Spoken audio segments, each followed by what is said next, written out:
Even if James Bond doesn't seem to age on screen, not all Bond films do well with time, especially 1965's Thunderball and 1964's Goldfinger.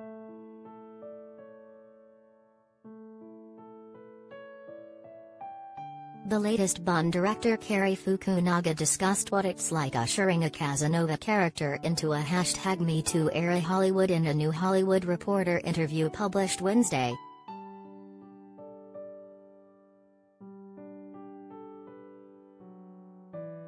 Is it Thunderball or Goldfinger where, like, basically Sean Connery's character rapes a woman?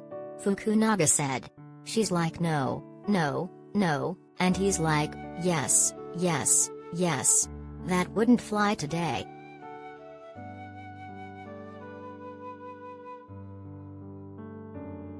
The No Time to Die director seems to refer to a scene in Thunderball where Connery's character uses his strength to trap nurse Patricia Fearing, Molly Peters, into kissing him and tells her I suppose my silence could have a price, insinuating if she sleeps with him, he'll agree not to tell her boss information that could get her fired. In Goldfinger, there's a scene where Connery's boned and pussy galore, Honor Blackman, tussle in a barn before Bond seemingly forces himself on top of her.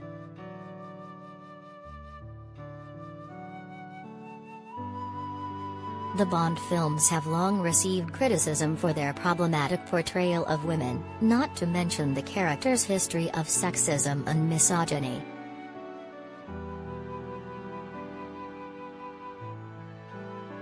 You can't change Bond overnight into a different person. But you can definitely change the world around him and the way he has to function in that world, Fukunaga said.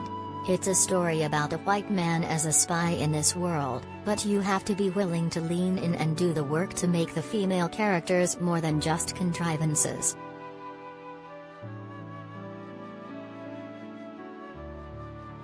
Bond has been around since 1962 and actors like Connery, Pierce Brosnan and Timothy Dalton have portrayed him. Daniel Craig took over the role in 2006 with Casino Royale.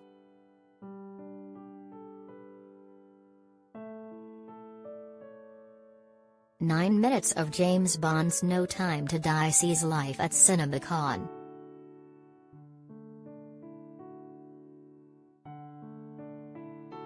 Craig's final turn as Bond in No Time to Die aims to overturn the negative archetype.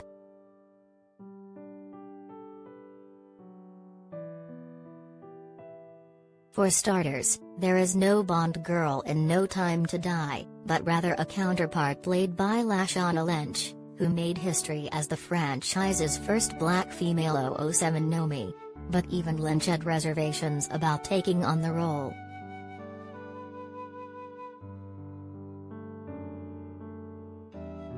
In an interview with Harper's Bazaar last year, she recalled initially hesitating to join the film, wanting to ensure that her character would accurately portray the life of a black woman and not get lost behind the man.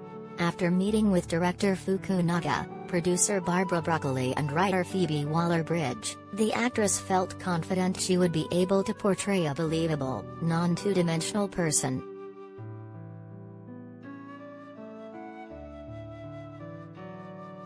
James Bond actress Lashana Lynch talks backlash over revolutionary 007 casting.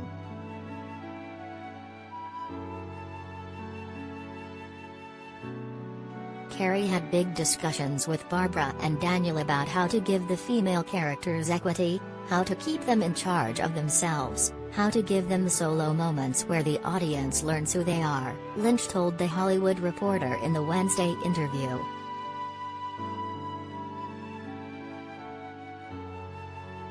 Lynch's original hesitations about joining the franchise were eventually eased.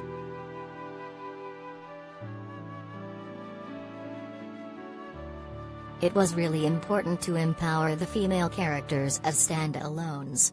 And I think that he kept that in mind throughout the whole shoot. I didn't feel like Nomi, as a young black woman, was constantly standing behind the white guy, which, for me, is job done. And that was a very conscious decision for Cary, she said.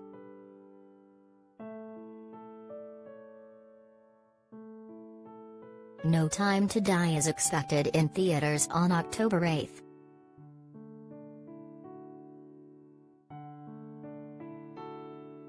James Bond film No Time to Die, Ghostbusters, Afterlife delayed again to fall.